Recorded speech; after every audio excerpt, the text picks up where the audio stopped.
All right, welcome to the SnydeReport. I am your host, Gary Snyder.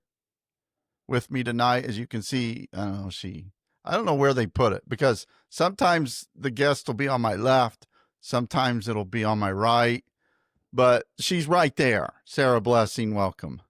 Thank you so much for having me. I really appreciate it.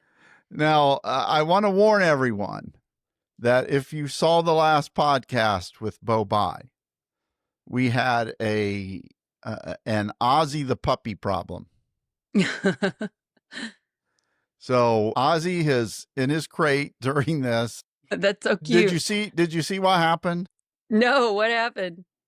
We let him loose in here because everyone said, we want to see the puppy.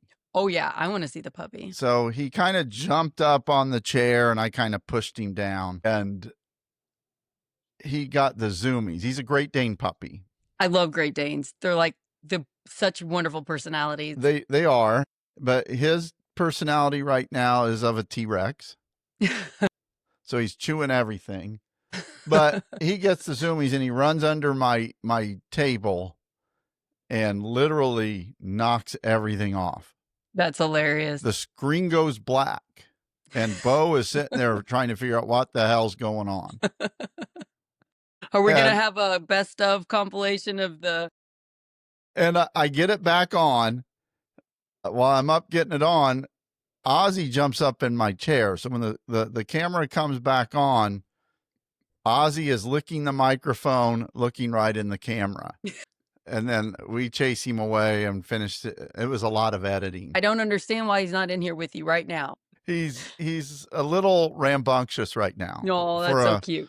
4-month-old Great Dane puppy. Yeah, maybe he was just a little bit older. He can like sit down next to the fire. Yeah. That's cute. No, we have Bridget. Bridget's an 8-year-old Great Dane, and she loves the fire. She'll stand in front of it, and that's her favorite thing.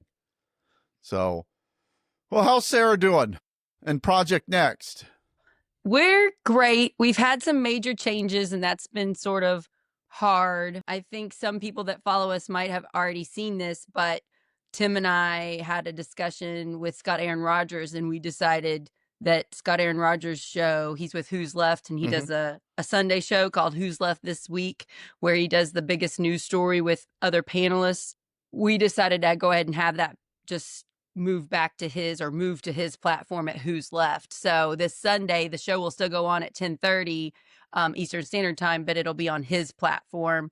And that was hard because I'm friends with Scott, and a lot of what he does is really good, and he's wonderful. He's got so many skills and talents, but we're pretty new, Project Next, and it wasn't matching our mission exactly. And we've been kind of battling with it, Tim and I, for the last few months, what to do, because at Project Next, we're doing something a little different. It's a little different than what you do, Gary, but we still align pretty well. But we're trying to stop the fear, hate, and division destroying the country, unite, show how the majority of us have a lot in common, and it's okay if we don't agree on everything. And that doesn't always align with the very far to the left. That's kind of, if you don't follow me exactly, you can't be friends with me, that type. And it's been hard because a lot of those people are my friends and I care about them, and I understand that they're alarmed about democracy, as am I. We just have very different goals on how to solve the mess we're in. When you talk about that, because I've experienced that. I've experienced that when I ran for Congress against Jim Banks, 4 years ago? Something like that. 2 election cycles ago. Maybe it was 22. I know, it all runs together. I had a certain portion of the left. If this is it's way over there. That's my left hand. So, maybe it doesn't look like here. But there was a certain segment that would not support me. And they which makes no sense, because they went out and supported an independent who used to be a Republican. And the reason they weren't supporting me was because I used to be a Republican. Well, Jennifer McCormick used to be a Republican. I was a Republican when I was really, really young. And And the thing about it is that they would rather see Jim Banks elected than someone that aligned with them on 80 to 90% of the issues. I've seen this so much, especially now. We are traumatized from Trump being in our lives for 10 years now. We are traumatized from it. A lot of us are in survival mode, high anxiety, and it's hard for us to relax and see and realize we're going to be okay. And when you're in that panic setting and somebody confronts you with a difference, it's so easy to just say, I can't work with that person because Mhm. you're so stressed out with everything going on in your life. And so I see my friends getting pushed further and further to the left because of the division, because what's happening with Trump and the government shut down right now. We're losing SNAP benefits Mhm. in 2 days. I mean, this is real. People are really hurting from our government not functioning. And I get it. I get the panic and the survival mode, but I don't think that's how we solve this. Going after you, that's obviously wasn't the right move there. Supporting you, helping you, even if they don't agree on Mhm. 100%. Nobody agrees with everybody 100% of the time. I don't even get it. Well, even since I've started this up, I've caught a lot of flack from the left, and I'm patting myself on the back here because Scott Pressler came after me on Twitter. So if you don't know who Scott Pressler is, he is the gay Republican who was caught in a gay sex scandal in Virginia, I believe, Oh, wow. and a long hair, but he is one of the top MAGA influencers, almost 2.5 Huh. million people on Twitter. And Trump has Wow. named him as one of the people that he credits for his reelection. And they're coming after little old me, That's great. Hopefully that isn't it? helped you get more popular. Yeah, whenever a Project Next like digital short starts getting troll comments, I'm like, "Oh, I think it went viral. That's great." So, yeah, congratulations. Now I've been viral, and it can get ugly because I had a tweet last year that went over 1 million views, and it Wow. 90% of them, it started great, and then the trolls got, and we had to take it down because I've heard a lot of Twitter comments are bots. Like I've heard there's Mhm. bots everywhere that try to like make the division bigger, but I've heard they're the worst on Twitter. And and I've been called anti-trans. I've been called. I mean, you can go down the line because I said once on a podcast that okay, maybe you should wait till you're 18 to have surgery, or maybe you know boys shouldn't be playing girls soccer when they're 18, or just something like that. That's to me just common And sense. what frustrates me is they're in groupthink. They're stuck in groupthink. This is what the far to the left believes, and if you don't believe it, we bully you. And then they're constantly going after the MAGA people for being such bullies. And I'm like, the far to the left are also bullies. And it frustrates me that they don't see it. I get, like you're saying, I get a lot of bullies. I get bullied by both sides, but it's more painful from the left because this is my side. Yeah. So it's like when you run as a candidate, you're still a human being. Like a famous person, a celebrity. If you listen to podcasts where celebrities are open and honest and they say, "Oh, I can't read the comments." The comments hurt, when they're calling a beautiful actress fat and they're making fun of her because they're jealous of her. Candidates get that too. And I'm seeing it now to the far left. I'm seeing it particularly with Bo Bai. I really don't like the nasty comments that the far to the left, some of them, are doing going after him, and it upsets me, and I don't want it on, like, Project Next. I don't want bullying on my media company that I share with Tim Peck, you know?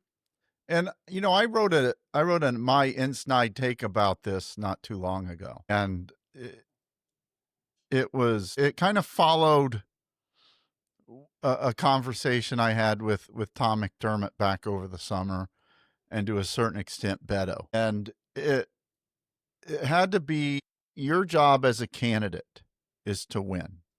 It's not to be right. It's not to be holier than thou. It's to win. because if you don't win, you can't carry your ideas forward. So your job is to win. And if you don't win, if you want to be holier than thou, your race is going to get called at 6:03 on election night, and you'll pat yourself on the back and say, I did a great job. I was a hoity-toity on the issues people care about, but I lost by 20%. And And yeah. you've accomplished nothing. Yes. I also think, because I run for state house in a district that's Mhm. heavily gerrymandered and I have very low chance of winning. But if I didn't run, nobody would win. Mhm. And I do think it's also about building. So I might not win, but I'm going to build. I'm going to build it and keep going so that each election we get closer in this rural, heavily gerrymandered district so that we make competition. We keep growing. I think I had 27% of the vote last time. Let's see if I can do better this next time. Put pressure. Also, the issues. I constantly talk about the issues, how Karen Engelman votes opposed to how I would vote. If I wasn't running against her, even though I didn't win last time, nobody would know that she's helping defund public education and taking away women's health care and all the other stuff, So I agree with you, but also when I lose, don't take it personal. Mhm. It wasn't about me. They were going to vote for Trump in that last election. People didn't even know who I was. They didn't know who Karen Engelman was. It wasn't a race between the two of us. It was a straight party ticket Republican. We got to do what Trump said. And how do we get through to that? Well, we don't bully those people. I know that. We don't bully the people that voted for Trump. We talk to them and we listen to them and we find common ground. Sarah, can you hold through a quick break? Sure. You're listening to the Snide Report. I'm your host, Gary Snyder. We'll be right back.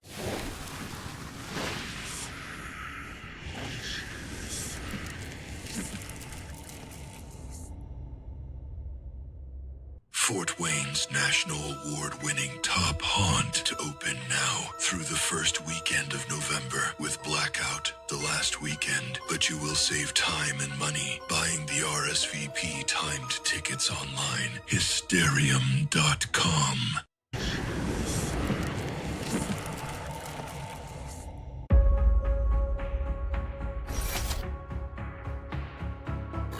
All right, this is the part of the Snide Report where we thank our sponsors, and we have a growing list. So let's start with Robin Winston. Robin has been there when we first sent out our first email, 147 subscribers.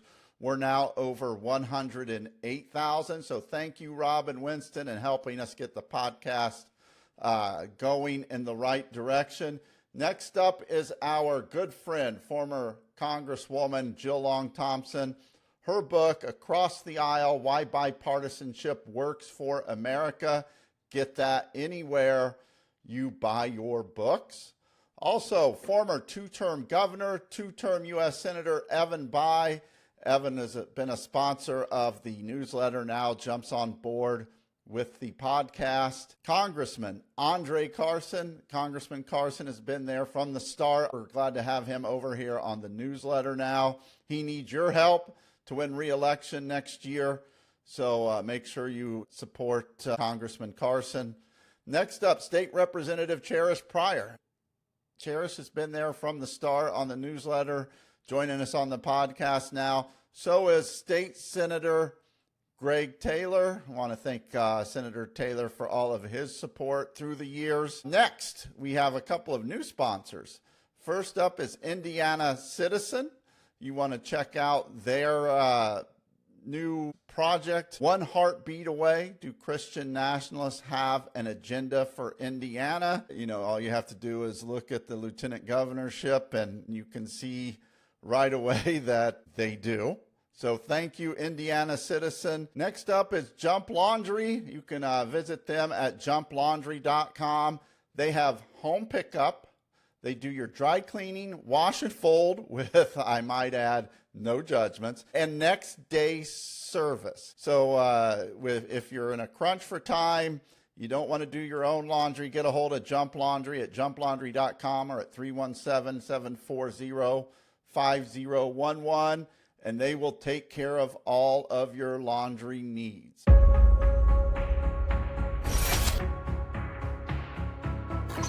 Washington politicians came to Indiana to get us to cheat and redraw our legislative maps. They want you to spend millions so they can rig the system and silence your voice. Hoosiers play fair. We don't need their meddling. We need our elected officials focusing on what we need most, making our lives better, lowering taxes, and bringing down the cost of energy and groceries. So tell your legislators, don't let Washington insiders rig our elections. Solve real problems and earn our votes.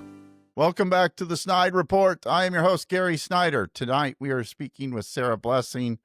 She is part of Project Next media company, and she's tired of being bullied. Yeah. I also want to talk about a new show that we're going to do. So, sort of in place of the Who's Left This Week show, we are going to do a show that's primarily going to be my co-founder, Dr. Tim Peck, who's running for Congress in District 9. He is going District 9. Yeah. Well, who knows in a couple weeks what is going to happen with if they gerrymander these districts. But for now, District 9, 18 counties, including mine and Harrison County. Now, I'll say this before you go further. I had Sure. a conversation with a state senator today, and he asked me what I thought, and I'm like, it's done. It's just how it's going to be done. And he's I like, still think there's hope, because I still think he said, Braun is being bullied by Trump, but are all the Republicans, because they don't want to do it. he Not all of said, them. I'm not so sure on that. And this is someone, I mean, well, I guess Yeah, I don't it's think one it's of done. 10. Yeah, I think it's one more step closer to And having this, but I don't think it's over. What he told me is that if 6 Republicans don't show up, it's dead. That would be great if some of them can't come. So, and Non-refundable airplane tickets. I mean, you know. I believe that nothing in politics happens by coincidence. So for him to say this in a conversation it almost makes you think in the back of your mind that, you know, maybe there are Republicans that aren't. It will not look good for them. It will not look good for them. And it also might mess up their own races. Mm-hmm. Yeah. Yeah. So I don't think it's over till it's over. So I'm glad for Mad Voters. I'm glad for all the indivisible, all the people working to encourage people to call and email and protest at the State House. We should keep doing that. And like, I know we thought it was going to be on Monday, but now they're saying it's going to be a different day. So you don't have to protest at the the State House on Monday. I'll wait to see what day, but I think we keep up the pressure until it is officially happened. Yeah. Yeah. So anyway, the show we're going to do is with Tim Peck is going to be a debate style show. So whenever somebody comes at us saying we're wrong, they've got a very far to the left opinion. I get a lot of, I can't believe you're nice to Republicans type thing. Well, I'm not. Which is very maybe a few. And I am, and it's really helped my mental health because I realize we agree on a lot more. Most people aren't these extremists in power. Most Republicans want a lot of the same things we do. Also, they're being fed very different news than what we're getting fed, so they think we're the monsters. It's so important to remember that. They're seeing us being terrible, and some of us are terrible, and sometimes it's misinformation and lies. And then we're seeing the worst of them and thinking it's everybody, all Republicans are bad.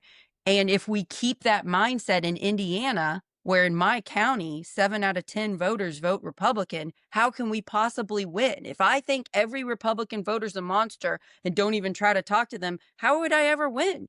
You know, I'm asked all the time I have a couple of very politically connected friends. And I'm asked all the time, and it's every phone call I have with them. What does it take to have Mr. White Guy in rural Huntington, Indiana, not vote for a Republican? I think it takes some conversations. I think it takes showing up at their events and listening to them and genuinely caring about them. And it also really helps when you admit when your side is wrong. I got a lot of examples of Indiana Democrats not being great. I did a show about the New Albany City Council not being great a couple weeks ago. And it's even people I work with and friends of mine. And I got examples of people in power not doing great. And sometimes they got D's by their name. And I think we have to call that out because we keep telling them they need to call it out. Why aren't they going against their own side? Well, are we? So listen, care, acknowledge when our side isn't right either, find common ground. But it's the conversation. If we don't start that, we can't ever get to them voting for us. Mm-hmm. And it's not something where I can talk to them for 5 seconds and get them to vote for me. It's complicated. It takes a while. So, it's a lot harder than I thought it was going to be when I initially got into politics, but I also am figuring it out better now. Like a legit going to Republican events, which I do sometimes. I take a friend with me and finding the people that care about their community.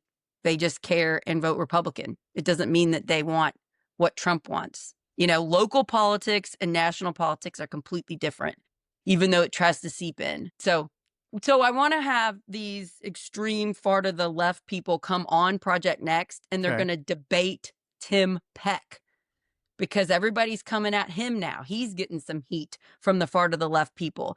He is not for Medicare for all. He is for universal health care. He's an ER doctor. He is so much smarter about this. He doesn't just have the tagline. He actually knows how to make something work. Right. And I've always been for the Medicare for all who want it. Yes. if that's a good way to say it. Yeah. if some people want to keep their shitty insurance at where they work, let them. I like the model that New Zealand does, where if you have government insurance, or you could pay a little extra to get private insurance and you get a little bit better coverage. So I know there's a lot other better ways Right. to do it, and other countries are doing it, but so I think that's a good idea. We'll start that show as soon as we can. And so if you are a far to the left person, if you're a candidate or whatever, and you're like, oh, I know my platform is right, come on our show. Let's have a healthy, nice, no name calling. Let's just discuss the issues and let's figure stuff out, because that's what we need to do in government. Instead of blaming each other, we need to get in there and fix stuff and do things for the people. Regardless of whether these people vote Republican or Democrat, we need to get in there and fix stuff so their lives are better. And that's what I think Democrats stand for. We may disagree a little bit on how we're going to make those lives better. How do we help you? How do we make things easier for you from the time you get up, from the time to the time you go to bed? And that's not what Republicans want. I think there's so much blaming of the other side, and there's so little looking at the policies Democrats have made, looking at the policies Republicans made, and tweaking them and making them better, because then you'd have to admit it wasn't perfect the first time. Mm-hmm. I think that's a big problem in our government. If we would just acknowledge where there's mistakes made and correct them, and work together, like common goal. Do you want to do all the people, or do you only care about what your side tells you to do? Because that should tell us who we vote for. We vote for people that are willing to say their side isn't always right. Well, I mean, right now, I don't see. I mean, Republicans, they want to redistrict. Not all of the Republicans, though, just the ones at the top bullying everybody. Enough, right? And it's not like Republican voters want it. Republican voters don't want this. And then you have the state government and the federal government both denying SNAP benefits. Yeah, this one is terrible. You have the state saying now we're not giving out any more child care vouchers until 2027. How does that help? I know people that this is hurting. Prices are rising. Right. It doesn't, not one bit. It makes no one's life easy. It makes, unless you are Mike Braun flying around on your little fucking helicopter, it doesn't make things better for you. It doesn't make things better for most people, except for the super, super rich that are rich enough to fix those problems themselves. And I think what they're forgetting is it's hurting Republicans, but also we have to remember the Republicans are getting media that's telling everybody it's the Democrats' fault, and the Democrats are all getting the news that's saying it's the Republicans' fault, when in reality, it's not 50-50, but it's both No. sides' fault. It's both sides' fault because they won't work together to compromise. And I think we should call that out more as the people. Because both political parties are not favorable to the American people right now. You know, when you poll them, both sides, we're not happy with both sides, and I get it. So, we're just not being heard. Anything else you want to get out there before Oh, we yeah, I let you want run? to just well, first off, please follow Project Next. We're on your radio show, your radio network, which I appreciate you allowing us to do that. But we're on Facebook and YouTube, and you can go to our Substack, Project Next Indiana, and put your email in, and you'll get emailed when we do shows. We do anywhere from 2 to 5 a week, and you can read what the shows are about and see if you want to listen to it. We're also on podcasts, Apple and Spotify, Project Next, and look for this arrow. So please do that. The other thing I want to point out about Bo Bai that's been annoying me with all the bullying is if we didn't have Andy Beshear's last name, we would not have a Kentucky governor right now on his second term in Kentucky. And running for president. And I can't wait to vote for him for president. So hopefully that happens. And I like some other candidates too, but I want those. And a former guest of this show. So thank you, Andy, governor. Yeah, so, and I've met him a couple times. He endorsed me. Yeah, it was so exciting. Well, the thing about Bo Bai, and I think this is where I got in a little bit of trouble, is that the people that don't want Bo Bai on the left, they are regurgitating the Republican talking points. Yeah. And I think that there's jealousy there. I think there's a lot of jealousy there. I see a lot of gotten jealousy the email. when somebody is wealthy, isn't poor or lower middle class. I see a lot of jealousy because think about how rude the culture is to celebrities. They don't like wealth, or they don't like looks. Like if you're an attractive person, you get bullied heavily. I always think it's good to be a medium amount attractive, not too attractive, because then people go after you. I've never had that problem. Me neither. And so, yeah, I see so much jealousy, and I think they're blinded by it. I don't think they see it. There's so much anger and rage inside of them because of things they can't control. I feel them taking it out on good candidates that could legit help save our state. Well, and I think Bo is running a good campaign right now. We do not endorse here on the SnydeReport. I have both Bo and Blythe are sponsors of the newsletter, which, by the way, just right below there's a subscribe button. Hit that. We can get you signed up for the newsletter. We're 125,000 daily strong now. That's amazing. It's read by, I'm going to say every single, but most grassroots activists, Democrat voters, and donors. So we're kind of proud of what we've accomplished there. Yeah, that's impressive. And it's a lot of fun to do. It's the SnydeReport. If you're not just watching this and you don't have it, send us an email, Gary@SnydeReport.com, and we'll get you signed up for free. Yeah, it's wonderful. Great job. I appreciate all that you're doing. You're a little bit of a role model for me and a little bit of a mentor. I'll have questions for you, and I know you're very busy, and I just want to thank you for taking time and helping me and answering questions and stuff. So Well, I know thank we've you. got the same goal to save Indiana and the country, and I'm just very thankful that you welcomed me into your radio network. So I appreciate that. Well, thank you. Anything else before we let you run?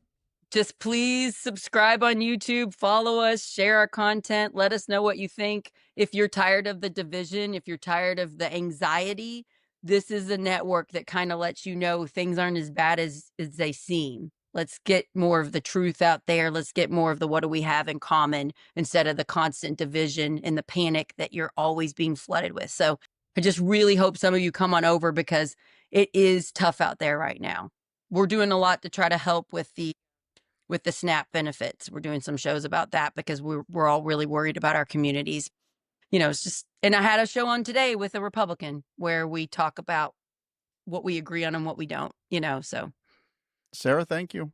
Thank you, Gary. Have a wonderful night. Bye, I am everybody. Gary Snyder. She is not. She is Sarah Blessing from Project Next. This is the Snide Report, and we are out. Maybe.